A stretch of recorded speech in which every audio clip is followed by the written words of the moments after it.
Hello everyone, this is Gene and I'm back with a new video. It is a rainy evening here in New York City. I just got home and it's sort of an impromptu video, but I wanted to cover this because it's sort of, I don't know if it's breaking, but I don't know, I figured I'd just cover it now. And I want to go over how some of the supposed anti-woke are now becoming as woke as the far leftists or whatnot, progressives, you want to call them, that they claim to hate. So there's been a lot of info, a lot of drama out about the new X-Men 97 show, right? Some of it, I'm like, this is just silly. Others, I'm like, okay, there is a reason for concern. For example, the whole morph thing. For those who may not know, in this version of the show, in this new version of the show, morph is now going to be non-binary.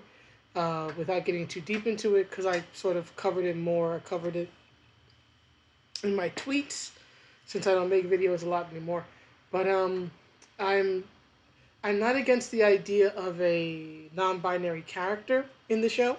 I'm actually hoping that they actually put a bit more spotlight on LGBTQ characters like North Star or Mystique and Destiny, depending on how long the show actually lasts. I just don't agree with making Morph non-binary out of the blue, especially since in the original show, his story was more about his trauma and being left behind by the X-Men in the first episode when the Sentinels attack and they have to retreat, right? And so that was more, in my opinion, his story. Even in the show, right? He was scarred and traumatized and manipulated by Mr. Skinner, Mr. Sinister, and that was what he used, right? More conflicted feelings about the X-Men and about being left to die. So I don't see why you would now add this gender non-binary thing or to him. I think if you want to explore that, okay. I mean, X-Men openly explored things like, or reference to, or was inspired by things like, it dealt with racism, it dealt with the AIDS crisis, and various other issues in the original cartoon. So, sort of exploring LGBTQ issues in the cartoon is not what I'm against. What I hope they do is that they show respect toward those characters and toward those issues. And when it comes to Morph, I just feel that it's just unnecessary to make him non-binary just because he's a shapeshifter. I mean, there's this thing where, shapeshifters, because they can move in between the genders, are now non-binary. I don't subscribe to that. But yeah, I just think they should make a new character who happens to be non-binary, as opposed to tacking an additional label onto an established character. But I've been saying this for years, and Marvel doesn't listen to anybody, right? I mean, they did it to what's his face, Iceman, and several other characters over the years, arbitrarily changing their sexuality and or their gender identity to impress a minority of people who likely are not gonna buy their comics anyway.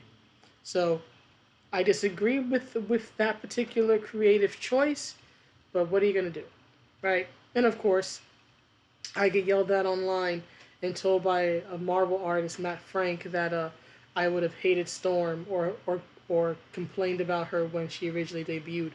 Storm debuted in 1975, and I've never had an issue with her. and I and I debuted, came into the world a bit later, but I never had an issue with her. And it's funny because especially online, my profile pic. Let me see if I can kind of show you guys here. What the?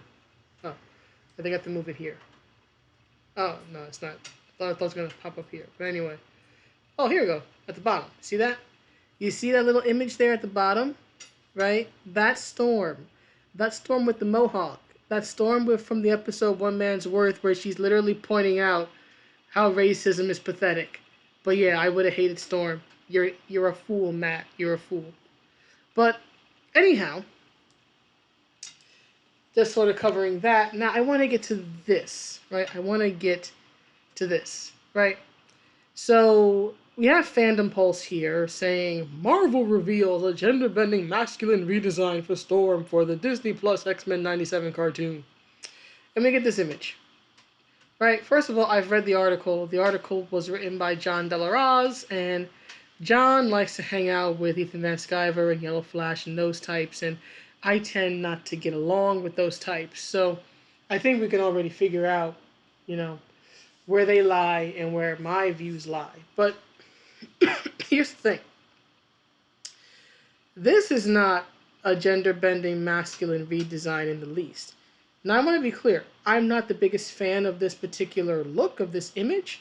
To me, it's like taking her, like, punk 80s hairdo head, like the head, like the mohawk, and then pairing it with, like, her more 90s bright fashion sense, right?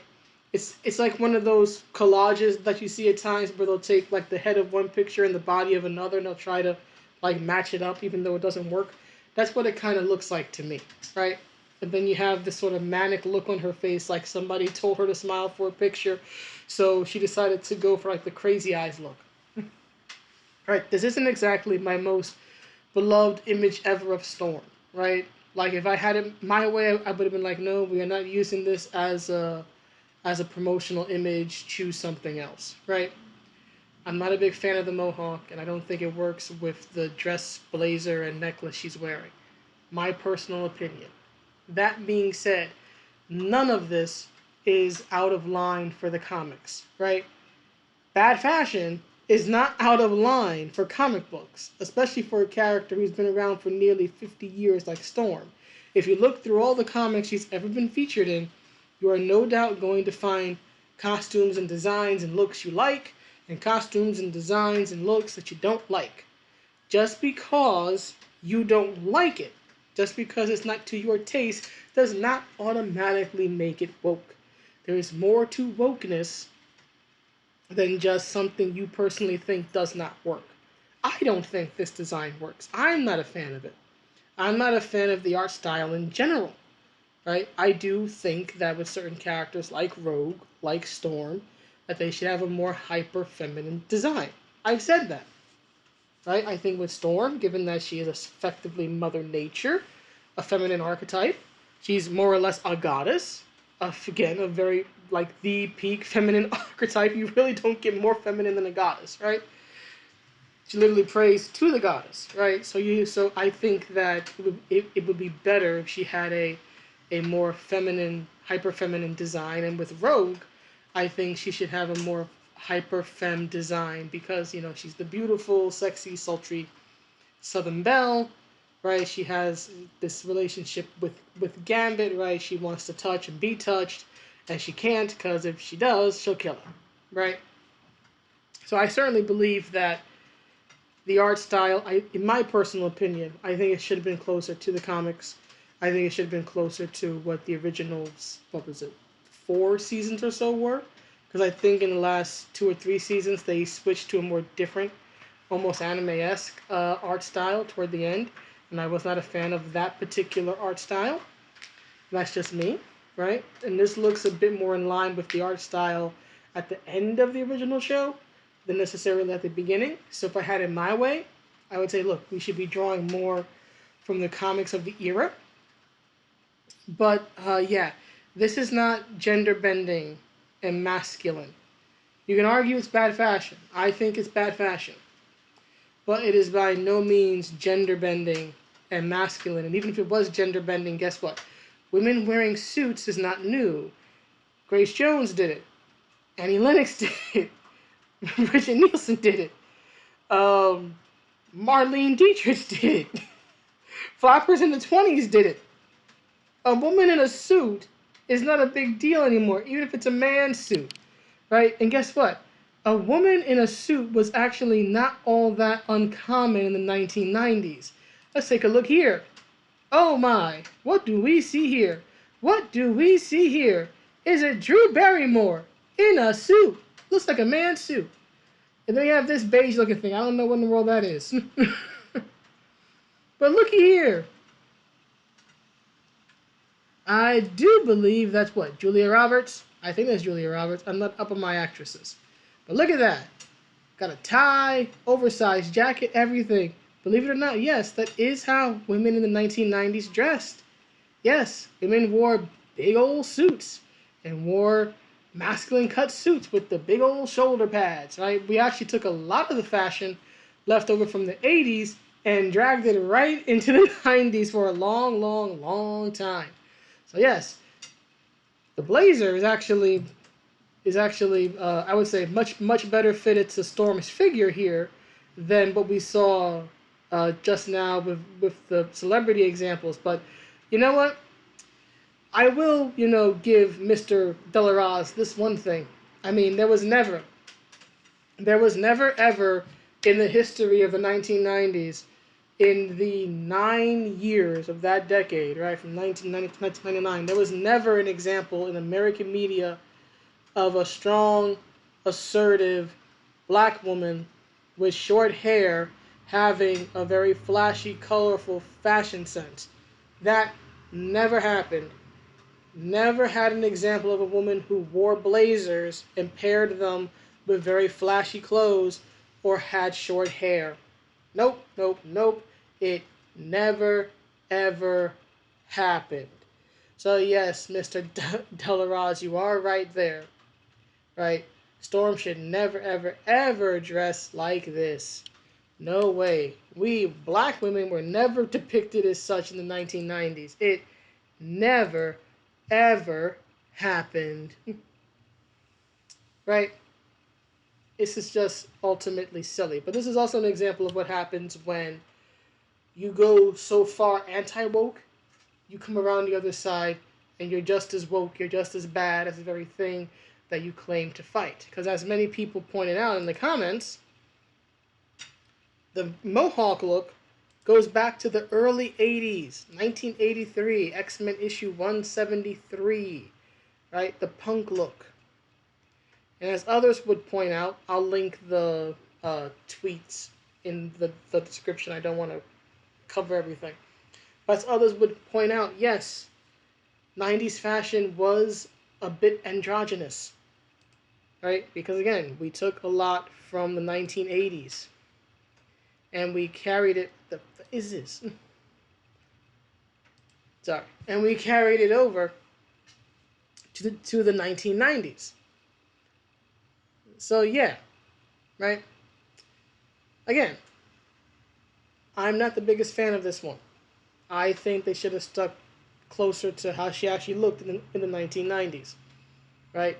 The big wild hair, the silvery outfit, right? If I had my choice in the matter, I just would have said just use a standard photo of her from the comics, or take that one cover, a really nice cover where she has her hair in a ponytail, and like it's like raining on her face and everything. She's kind of like dramatically posing, and she has her hair in a ponytail. That would have been nice. I would have liked to see that one animated. Okay. So again, I'm not the biggest fan of this image. I think it could have been done better. I would have chosen something completely different. But bad fashion alone does not wokeness make. Now, if it comes out later that there was some sort of divisive intent behind this, then maybe it becomes woke. Maybe. But thus far, even in the article that John Delaraz wrote, he doesn't cite anything like there being any stated reason like with Morph being non-binary. The individuals who made that decision said, "Oh, we wanted to do it to increase LGBTQ representation," right?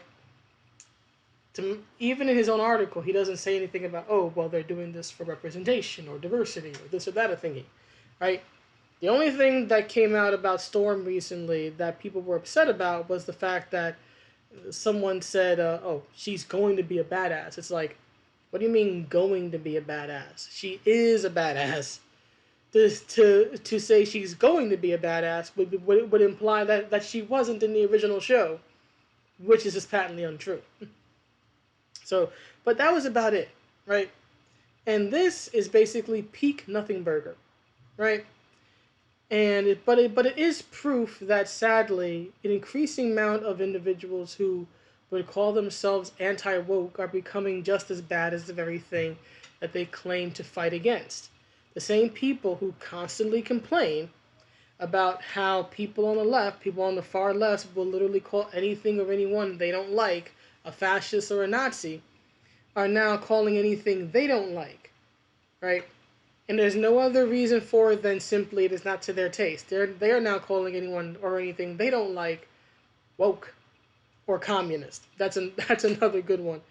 If you don't like something, or if they don't like something, or if they don't like you, you're suddenly a communist or you're woke, even if you've never shown signs of wokeness or being a communist. Or, as I experienced earlier today, with some dude who claims to be Comicsgate, who was being legitimately sexist, talking about how women should be in the kitchen and should, be waitresses for men, and we never contributed anything to the comic book industry and anything like that. And he was being serious about this. He wasn't joking. I respond and I basically tell him to kick rocks, and he literally calls me a radical feminist. So because I point out the flaws in his argument, I'm now a radical feminist.